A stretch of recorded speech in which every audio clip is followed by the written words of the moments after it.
Welcome back to the Stephen Knight Show. Adam, welcome back. First of all, Hey, how was your summer? summer was great. Hot, but made the most of it. Yeah. Well, how's the DC weather? Hot and muggy. I feel like we get your weather like a day later. We had the rain a day later. We just get everything Yeah, right then. But yeah, it's. I'm ready for it to be a little cooler. It's yeah. too hot and humid. It's time. It's time. Exactly. Well, I'll let you two take it away with movie reviews. Sure thing. So, I missed our inaugural welcome back thing. So I did want to mention a couple things I did see over the summer briefly. To me, it wasn't really a summer of movies as much as series. And I'm sure these were already mentioned, but Stranger Things season 4 was great. Umbrella Academy came back for season 3, which was weird, but actually turned out to be really good. Um, the Sandman was based on a comic book series. It was great. I thought it did a really good job. It felt like a comic book. They wrapped up stories, moved on stories. It was a really cool way to do it, and they just released bonus episodes like 2 weeks after the show premiered. And then for Game of Thrones fans, House of the Dragon is back. Saw a couple episodes of that. So for the summer, it's been a really good TV summer. For movies, yeah, nothing really like jumped out to me as memorable. Um, that being said, I did see a movie that came out just recently, and the movie is 13 Lives. And this is a story about, based on a true story about the 13 people that were stuck in the Thai cave back in 2018. And I know it sounds like that story was just recently, but it was 4 years ago, and it retells that story with Viggo Mortensen, Colin Farrell, Joel Egerton, with Ron Howard directing about how this incident happened, how the community came together, and how these people came up with a plan to rescue all these people, which was quite miraculous. And it's how the story ends, that they all get out safely, but Ron Howard does a really good job of pulling in that emotion and that intensity. He did this with Apollo 13, where the outcome, and it's just like you can really feel the moments that they're in the cave and they're scuba diving, and it takes 3 to 4 hours to get to the kids just straight underwater for the most part, and then 3 or 4 hours back. Again, it's a great story. It's a little long, 2.5 hours, but it really kept me entertained, and it really made me feel the intensity of this real life incident. So it's streaming on Amazon Prime. So if you have Prime, it's free to watch if you have the subscription. But highly recommend. It was, again, I wasn't expecting too much from a story I already knew, but they did a really good job. Good. Is that it? I think I saw the documentary to Yeah, that. yeah, they had a documentary recently as well. So it's always interesting to see, because I think, well, we're going to have the documentary and this thing just happened. Why have a, dramatized retelling? But just they did good work. So, I can't Yeah. complain. But Right. yeah, that's been it for me for that. Okay. So I saw a movie just released on Amazon Prime called Samaritan, which stars Sylvester Stallone, Javon Warner Walton, and Dasha Polanco. And it's basically a story about a young kid who is fascinated by urban legend of the Samaritan and his evil twin brother that had superpowers, and they were basically taking over the city, one being the good guy, one being the bad guy. And they have this epic battle where they both die. They succumb to death because they're the only two things that could destroy each other.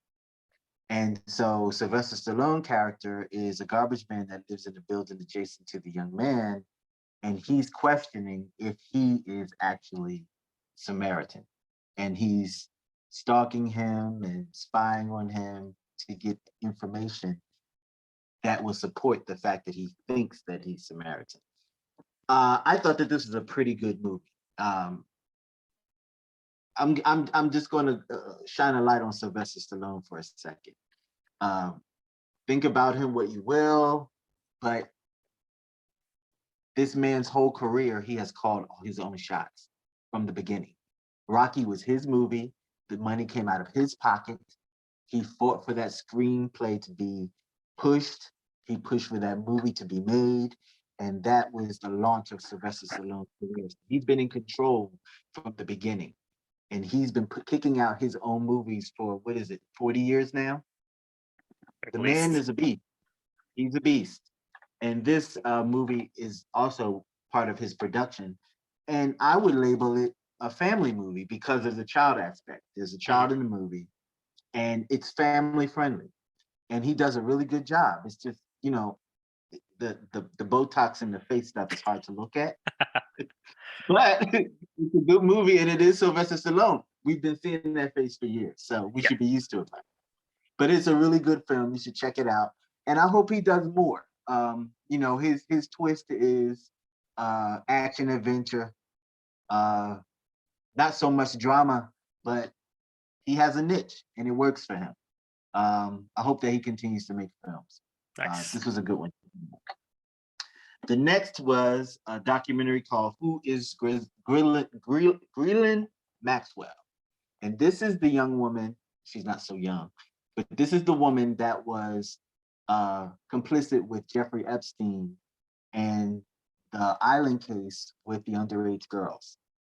And the timeline from the time that they were after Jeffrey to the time where they lost her because she went and hid somewhere, then they found her, charged her, and sent her to court. So they follow all through that, even from her childhood, on why she is who she is, who she is, because I didn't know about her until this whole Jeffrey Epstein thing.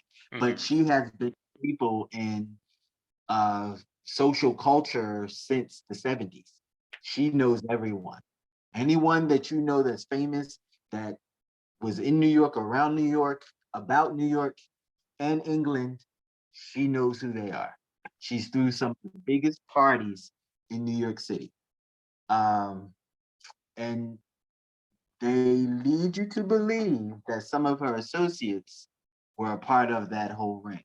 So I thought it was very interesting. Check it out. Nice. It's on Stars. And lastly, I took a look at 2 episodes, I think there are only 2 episodes, of the new Mike Tyson series on Hulu. It's called Mike. I just want to say, Trevante Rhodes, you know him from Moonlight. That was his first movie. Moonlight was his first movie. Trevante Rhodes needs an Emmy for what he's doing on this Mike Tyson series. Yes. The brother had it in him. He's doing it. He sounds just like Mike Tyson. He does. Sounds just like someone I just was on social media and someone tweeted that he deserves an Emmy just for the voice alone. Because he sounds just like Mike Tyson. Yes. Yeah. And the thing about the show, it's the production of it is done in a way where you actually get a taste of Mike Tyson's personality. Not that you necessarily understand Mike Tyson through the dialogue of what's going on inside of the series, but how the series is delivered, because it starts out with Trevante being Mike Tyson when Mike Tyson was doing his one-man show. So that in itself is Mike Tyson's one-man show. That's his personality. He was being very him. It wasn't so much a script. He was being raw on stage. And what you get in the delivery of this series is Mike Tyson's personality, especially with the cutaways to him talking directly to the camera about whatever particular situation you just witnessed. It's nothing but pure Mike Tyson. So I highly recommend it. It's very entertaining. So check it out. The sad part is that Mike Tyson does not approve this the series. He said they didn't contact him, they did not pay him. They're telling my story. He's asked everybody not to watch, but I did watch anyway. And that seems gimmicky to me. It seems gimmicky to me because if that's the case, where's the lawsuit? If that's the case, you don't have to sue anyone to do a story about them, though. For the extent of what they're doing on this show and how they're doing it, they needed to get his permission to talk about his life. the way that they're They didn't talking do it about with Tommy and Yeah, so to Pam. say, because he's a public figure, a Yeah. celebrity. Public That's figure, but he's a public figure, but they're taking things from his production of his other work, incorporating it into the show. That's why I'm arguing that. If they just made a TV show about his life, then that's fine. But they're taking snippets from something that he created elsewhere in another venue and incorporating it into the show. That's different. unless the studio owns that material and they allowed it. Because the same thing with Pam Anderson's story. She was fully against it, about this story that Hulu did about their relationship, and they moved forward with it. And what she's doing is doing her own documentary or whatever to combat that, but they still went on. So what you're basically telling me is Hulu is Lifetime, but with balls. Hulu, I think we lost Steven, but Hulu, yeah, well, it's funny. I was just thinking this the other day. Hulu is like one of those quick documentary producing shows, right? It's like documentary. Something just happened 2 weeks later. Hulu has a documentary. Like, it is so wild how quick Hulu turns around and just makes a ton of pop documentaries. Yeah, that's crazy. So yeah. I guess, is there anything else coming out? So, I had to do some research. First of all, the new Lord of the Rings TV series is coming out, The Rings of Power. So again, if you're a Lord of the Rings fan, fantasy fan, definitely check those out. I'm trying to catch up on movies for this month coming out, but a couple on my list, The Woman King. Have you heard about this one with Viola Davis? From the making of it, that looks awesome. Yeah, that looks intense, and she said she's never done a role like this, so that's going to be really fun later this month. And then nothing else, there's that Harry Styles movie, Don't Worry Darling, where these people are living in this 50s utopia, and then something sinister is going to happen, and so they say it's kind of like a Truman Show or like a Stepford Wives situation. That looks like it'll be fun. Besides that, a lot of TV shows. The Only Murders in the Building season 2. I haven't watched yet, but I've heard good things, and I like stuff with Steve Martin and stuff like that. So it'll be interesting. How is that show? The show with Steve Martin and It's fun. So it's lighthearted, but it's really Steve Martin. Actually, they all do good. Selena Gomez does a great job as well, which I didn't see her in anything else. I just knew her as a musician, but they all do a really good job, and it's a fun story. But I think Martin Short, as expected, kind of steals the show, and he just does a great job, and he's just really fun. I saw them talking about it one time, and they said that they basically started that show just having a conversation, because they're friends in real life, having a conversation that they wanted to do something, and they basically winged it off the top of their head, and that's how they. Well, I mean, yeah, when you have comedic talent like that, I guess you can just do that. Must be nice. Were you a Westworld fan? I loved season 1, tried to watch season 2. I just lost interest, and then I heard it's good again, but have you been watching season 4? So I'm probably 3, maybe 4 episodes in. Mm-hmm. And I kind of jumped out of it, but I didn't pick it back up. But what I did with a lot of shows this particular summer, because there was so much going on, I was waiting for things to complete before I jumped. That's why we didn't watch a lot of shows. Yeah, I jumped out of Westworld, so now I can go back and visit it because it's done. P-Valley was the same way. That was a show that I fell in love with the first season. I will be revisiting that, and I'll watch it in its entirety. I think the only show that I'm really watching live, and it's about to end, is The Chi. Okay. And that's pretty good season. But I will say this. For me, if shows become too formulated, like I jumped off of Power. Mm-hmm. I jumped off Power. I jumped off of what was the one that came after Power? I don't remember. Whatever. I jumped off of it because it was too formulated. And I tried to watch the Black Mafia family. Oh yeah. Watch that. I jumped off of that because it was just too formulated for me. It's like almost basically the same thing happens in every Yeah. episode, just different people. And I It's can't. lazy writing. Yeah. Yeah, I can't do it. Have you watched that We Own This Town, that Baltimore, New Baltimore? It's from the people who made The Wire. It's about the Baltimore police. Yes, and it seems very Wire-ish to me, but not as good as The Wire. Oh, interesting. Okay, that's good to know. Yeah. And I will honestly say that it made me depressed, and I stopped Oof. watching Okay. because of the oppression and the crime. It just, we lived through all of that last year and the year before and the year before that and the year before that and forever. I'm just tired of Yeah, that's hearing an about it. interesting point, because I think, when Wire came out, it was fresh to most of the US, most of the world, right? It was like we weren't aware of this stuff. We didn't know, this is early internet days. The shows nowadays, you're right, like the effect is not there because it's almost a depressing reality of where we live or how we live. So And that's if you think about The Wire, right? And you think about, because me personally, I think The Wire is probably the best show ever created for television, ever. Yeah.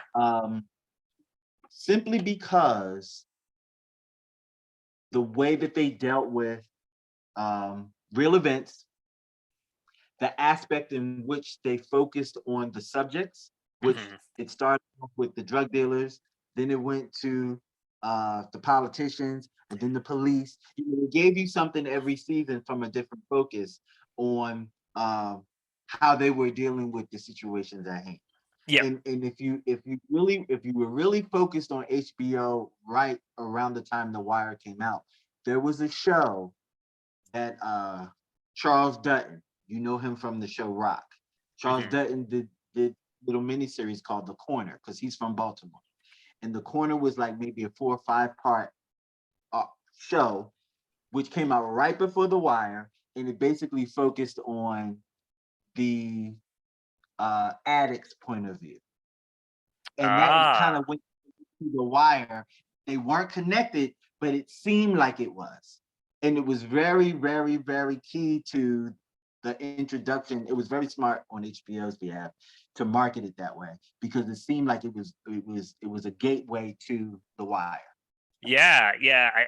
I'm looking it up right now, and it was based on a nonfiction book by David Simon. So it's interesting because they use the same author to kind of pull into that world.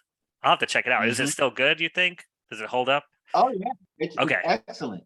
And if you pay attention, because a lot of those what happened in The Wire, a lot of those actors are actually from the community. They brought the people from the community and put them in the show, and you'll see some of the same people, that the subject matter was about in the show The Corner. They actually played in The Corner, so they may not have been themselves, but they were like a friend to. They were. It's very close knit, and if you look at the show, you'll see some of the players from The Wire in there. Okay, awesome. Well, I'm excited to check that out. Yeah. Anything coming out of the pipeline? Oh yeah, I did see something. Yeah. Sorry, we had a little technical difficulty. I did want to talk about real quick. Trying to see where I looked it up.